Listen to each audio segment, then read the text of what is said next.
J'ai modifié mon titre en fait. Au début, c'était ma question, puis mon titre c'était est-ce que le processus de réconciliation qu'on parle aujourd'hui transforme réellement la société pour la décoloniser ou bien ça reproduit le statu quo? Je n'ai pas réussi à répondre à cette question-là, mais ça guide encore mes intérêts. Le nouveau titre, en fait, c'est Pathos de la réconciliation et naissance de la biopolitique coloniale dans l'œuvre de jeunesse de Bartolomé de las Casas. Donc, je vous reporte au 16e siècle. Ça va faire peut-être je vais juste les montrer, je suis pas bon pour les avoir.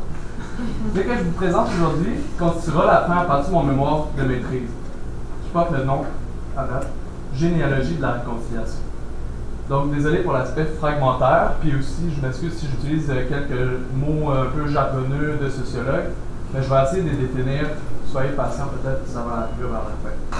Donc, mon travail de recherche vise à reconstruire une généalogie des idéologies de la réconciliation entre les allochtones et les autochtones, à partir d'un point de vue situé de settler, qui est le mien, ainsi que dans une perspective transnationale et transculturelle.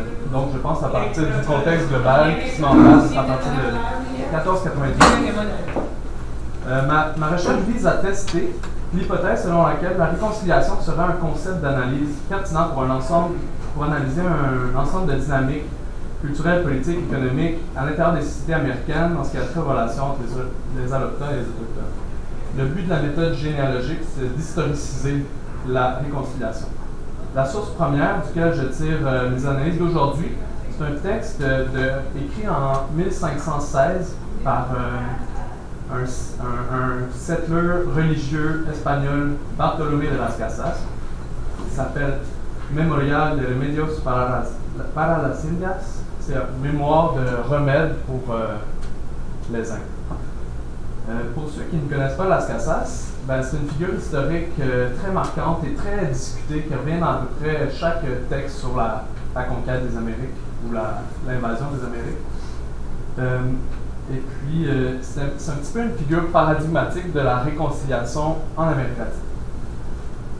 Donc, le but de revenir à un texte sur la réconciliation qui date d'un peu plus de 500 ans est de provoquer une distanciation par rapport à nos préjugés pour possiblement créer de nouvelles interprétations du monde contemporain. Mais ce n'est pas une histoire qu'on peut plaquer directement pour comprendre le monde contemporain. La thèse que je vais vous présenter aujourd'hui est la suivante. Ce serait le pathos de la réconciliation qui, dès les premières années de l'invasion de l'Amérique, qui donnera une impulsion décisive vers la naissance de la gouvernementalité moderne coloniale par la mise en forme projective de dispositifs biopolitiques visant la population colonisée en Amérique. Le concept de biopolitique coloniale est tiré d'un article coécrit par Carlos Jauregui et David Solotkov, publié en 2019. Deux mots sur la méthode généalogique. Donc, cette première partie de mon enquête pour mon mémoire, qui porte sur la biopolitique coloniale de la réconciliation, est très inspirée des travaux du philosophe français Michel Foucault. C'est lui que je tire le concept de biopolitique. Et cela a comme effet que l'analyse fera ressortir de manière centrale l'enjeu du pouvoir lié à la réconciliation. Pour terminer cette introduction, je voudrais présenter mes intentions éthiques. Le but de ma recherche n'est pas de discréditer l'idéologie de la réconciliation et de la rejeter. Je crois au contraire que, à partir de ma perspective, que cette idée de réconciliation possède une force historique. Et cela appelle autant plus une certaine forme de suspicion par rapport à une interprétation simpliste, réductionniste ou encore néocoloniale de la réconciliation. Pour comprendre le sens d'un concept, on doit, suivant le philosophe encore français Paul Ricoeur, lui appliquer une herméneutique du soupçon, une analyse critique des processus de domination qui pourraient s'y attacher insidieusement avant de pouvoir arriver à son aspect positif. Donc, si la réconciliation pourrait permettre des modes d'existence autres d'émerger, autant au niveau individuel que sociétal. Il se peut que le seul aspect positif de mon mémoire, ce serait de pouvoir identifier les transformations sociétales nécessaires et préalables à une réconciliation qui serait décoloniale. Donc, essayer de voir les limites et les contradictions du cadre institutionnel contemporain pour une réelle réconciliation. Pour finir, nous ne nous intéressons pas aux problèmes autochtones qui vient de l'épistémologie coloniale, Mais bien, notre problème, c'est la société coloniale extractiviste. Donc, à ses subjectivités, institutions, rapports de pouvoir. Mon questionnement, finalement, c'est comment dépasser un pathos settler de la réconciliation qui est vraisemblablement au service du statu quo pour former une véritable éthique de la réconciliation qui aurait une visée décoloniale, au sens de la théorie de la colonialité qui nous vient d'Amérique latine, de Quijano, Minelo, que je pense. C'est-à-dire qui ne reproduirait pas de hiérarchisation culturelle par la racialisation et qui ne se baserait pas sur l'a priori de la doctrine de la découverte. Pour cela, il faudra, selon moi, dépasser le paradigme lascassien de la réconciliation, les contours duquel nous commençons à tracer maintenant. Donc là, je vais vous parler de l'émergence au 16e siècle du pathos de la réconciliation. Donc, avant d'être nommé le protecteur universel des Indiens en 1516, quand je parle d'Indien, c'est à cause que je vais parler de son texte, puis je reprends son vocabulaire du 16e siècle. Las Casas était en fait un colon ordinaire. Il était propriétaire d'encomienda. Il a participé à l'invasion militaire de ce qu'on appelle aujourd'hui les Caraïbes.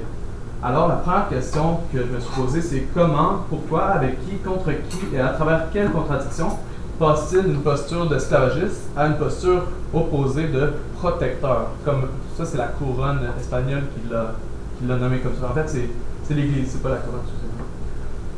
Nous proposons comme interprétation que le pathos de la réconciliation chez Las Casas trouve sa source dans une lutte pastorale chrétienne et plus particulièrement dans le pouvoir sacramentaire ecclésial.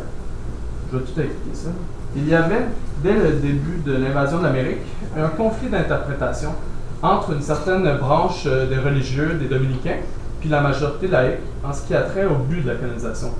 Il y avait, bien sûr, l'intérêt principal, c'est l'accumulation économique par dépossession, qui entrait en contradiction avec l'économie pastorale du salut, donc la conduite des âmes vers leur conversion, ou l'évangélisation des Indiens, comme on les appelle. Ces deux concepts d'économie, Las Casas tentera de les réconcilier en 1516. Donc, dans le concret, Las Casas, il va à la confession, c'est obligatoire chez les catholiques, en 1514, et un prêtre dominicain lui dit « Tu n'auras pas ton pardon, car tes actions, c'est des péchés. Pour être pardonné, tu dois libérer les esclaves de ton encomienda, sinon tu es damné. » Et par le geste même du sacrement de confession, c'est de la magie, Las Casas allait en enfer. Las Casas sera contraint, donc, par peur, de renoncer à ses possessions illégitimes d'esclaves et s'infligera comme pénitence de lutter toute sa vie contre le système meurtrier des encomiendas.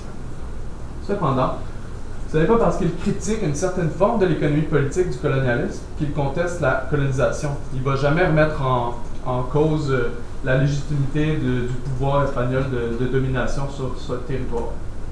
Au contraire, sa première réconciliation de son œuvre de jeunesse vise à créer les bases d'un, ce qu'on pourrait dire un colonialisme humanitaire. Dans ce texte de 1516, Las Casas problématisera le génocide commis envers les Premières Nations comme étant dangereux pour les revenus de la couronne et pour le salut des Espagnols. Réconcilier la vie biologique et spirituelle qui est menacée par la structure génocidaire de la société coloniale et une économie politique extractiviste et raciste. Concilier la vie et la mort, comment? C'est ça l'idée de biopolitique, c'est qu'il va penser à un système qui peut intégrer la mort à même la vie. Comment? En reproduisant la vie biologique tout en maintenant un système visant la mort culturelle et politique. C'est ce qu'il va proposer dans son mémorial. Le gouvernement espagnol investira dans la reproduction biologique de la population conquise. L'idée est de ne pas laisser la force de travail mourir pour garantir l'entrée d'argent de l'État. C'est le projet de destruction d'une vie productive des Premières Nations, spirituellement, politiquement, socialement, etc., à une vie reproductive d'Indiens. Population marchandisée et racialisée.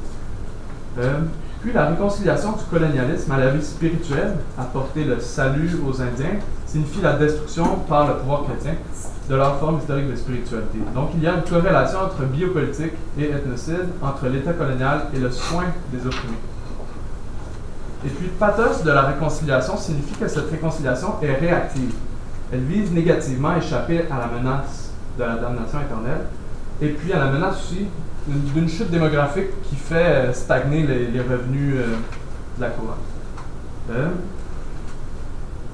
Ouais. Le but n'est pas une réconciliation avec les Premières Nations, qui nécessiterait d'abandonner le projet d'élimination de leur souveraineté politique, mais égoïstement une réconciliation avec le futur colonial, rédemption et colonialisme, conservation de l'ordre en place. Donc, ces premiers remèdes, comment qu'ils prennent forme concrètement, et puis pourquoi c'est l'invention de la biopolitique coloniale. Donc, réconcilier la souveraineté extractiviste et raciste et la vie biologique est la perspective centrale du mémorial. Elle se manifeste dès la première phrase et revient à peu près à chaque paragraphe comme forme rhétorique qui a comme effet de fusionner l'intérêt de l'Église et l'intérêt de la couronne. Donc, sauver des âmes et reproduire sa souveraineté en Amérique avec une entrée d'argent permanente et croissante. Las Casas écrit comme première phrase, je traduis, les remèdes qui sont nécessaires pour que la violence universelle qui se passe dans les Indes s'arrête et que Dieu et le Prince, notre Seigneur, puissent augmenter ses bénéfices dans le futur et que la République, le Royaume d'Espagne, avec ses remèdes, puisse être mieux préservée et confortée. Donc, c'est une réconciliation qui vise des profits économiques et politiques pour le pouvoir en place. L'invention de la biopolitique coloniale est manifeste dans l'idée lascassienne de gérer, à partir de l'administration de l'État, la nourriture et les vêtements distribués aux Indiens, ainsi que leur habitation, leur santé physique et leur évangélisation, ainsi que leur courbe démographique, la croissance des enfants, etc. L'éducation des enfants aussi. Donc, ce qui est important de prendre en compte, c'est que l'État prétend rendre un service de charité à ces existences dénudées par l'invasion, sans reconnaître que c'est lui-même qui a détruit leurs ressources de nourriture, de vêtements, leur habitation, leur santé physique. Il veut réécrire l'histoire pour que l'on oublie ce détail fondamental. L'État-providence de la réconciliation va prétendre humaniser cette population en lui faisant le don de ce service humanitaire. Et cela, bien sûr, a comme effet d'animaliser, en retour, toujours par la racialisation, ce troupeau, pour parler dans les termes de la pastorale chrétienne, que l'on doit gouverner maintenant biologiquement. D'une domination, car il est visé un état de dépendance fondamentale qui passe principalement par le soin. Le fait, cependant, c'est que les Espagnols qui ont fait violence et détruit le mode de reproduction de ces sociétés, et qui ont tenté de détruire, qui n'ont jamais réussi totalement, est omis par Las Casas qui écrit, je le cite, « Avec le temps, si les Indiens se montrent capables de vivre par eux-mêmes et de se gouverner eux-mêmes. » Donc là, c'est arrogant, parce que quand même, ils nient le fait qu'ils ont vécu et se sont gouvernés eux-mêmes pendant des milliers d'années avant l'invasion. Il faudrait lire la signification réelle. Si les Indiens se montrent capables de vivre rien que pour nous, et en se dominant eux-mêmes, alors nous serons sauvés du fardeau d'être leurs bourreaux. Dans la même perspective arrogante et mensongère, il écrit qu'il faut organiser le commerce entre les colonies pour que les Indiens puissent s'habiller. Las Casas ira jusqu'à prévoir une diète alimentaire moderne pour tous les Indiens composée d'un apport substantiel de protéines animales, se projette d'une macrogestion par des dispositifs étatiques, de la diète protéinique décolonisée, est à la base de ces remèdes. Il faut que l'Indien prenne un peu de poids avant de pouvoir être exploité de manière rentable. Cette diète ne vise pas seulement la possibilité d'une exploitation, mais garantit aussi une augmentation démographique directement corrélée comme un plan dystopique, on dirait, d'une augmentation en profit pour la couronne et pour l'Église. Un autre dispositif biopolitique du mémorial est le projet d'hôpital moderne qui témoigne d'une transformation avérée par rapport à l'hôpital médiéval, dont la rationalité jusqu'à la Renaissance était la charité religieuse envers les pèlerins et les pauvres. Mais il n'y avait pas de médecin. Donc, vers un hôpital moderne qu'invente Las Casas pour les Amériques, dont la rationalité est sanitaire et qui abrite des médecins, infirmières, pharmaciens, un hôpital dans chaque ville coloniale pouvant accueillir 200 personnes dans le besoin. Une des fonctions de ces hôpitaux serait le soin des nouveau-nés, donc bien sûr la dépossession du savoir des sages-femmes des Premières Nations. C'est à partir de ces hôpitaux que l'administration coloniale ferait l'exercice comptable des nouveau-nés et des décès, encore une fois directement corrélé aux planifications financières de l'Empire. Voilà qui clôt le bref portrait d'innovation biopolitique de Las Casas. La réponse du gouverneur des Indes à cette époque-là sera « Mais regarde cet idiot insolent, qu'est-ce que je m'en fous et qu'est-ce que le roi s'en fout? Cependant, je cite l'article de Jean Rigouy et c'est le cas, Un demi-siècle plus tard, ce sera la même couronne qui réclamera pour elle-même cette obligation d'abriter les pauvres opprimés. La modernité transforme cette oppression qui symbolise Dieu, pour d'une perspective religieuse, c'est le symbole du Christ qui est associé aux Autochtones dans le besoin, en un problème social. Le rituel religieux de la charité est coopté par l'État-providence. En résumé, Las Casas pense au problème que constitue la base biopolitique du système colonial transatlantique, qui pour fonctionner doit pouvoir nourrir et réhabiliter et vêtir les dépossédés, en bref, les empêcher de mourir pour les exploiter. Conclusion. Dans les mots de Michel Foucault, la population apparaît donc, plutôt que la puissance du souverain, comme la fin et l'instrument du gouvernement, sujet de besoin, d'aspiration, mais aussi objet dans les mains du gouvernement. Le but du gouvernement est d'améliorer le sort des populations, d'augmenter leur richesse, leur durée de vie, leur santé.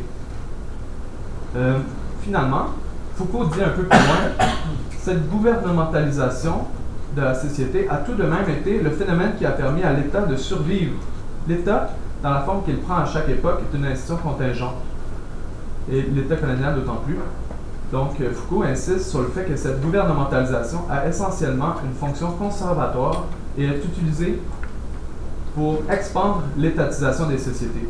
Aucune transformation sociale n'est visée, autre que l'ordre étatique et l'étatisation et expansion de cet ordre. Dernier commentaire. Sans cette gouvernementalisation du colonialisme, on peut émettre l'hypothèse que la souveraineté espagnole aurait fait faillite et se serait repartie chez elle. Une certaine réconciliation pathologique aurait permis à la domination coloniale étatisée de se reproduire. Voilà, merci de votre écoute.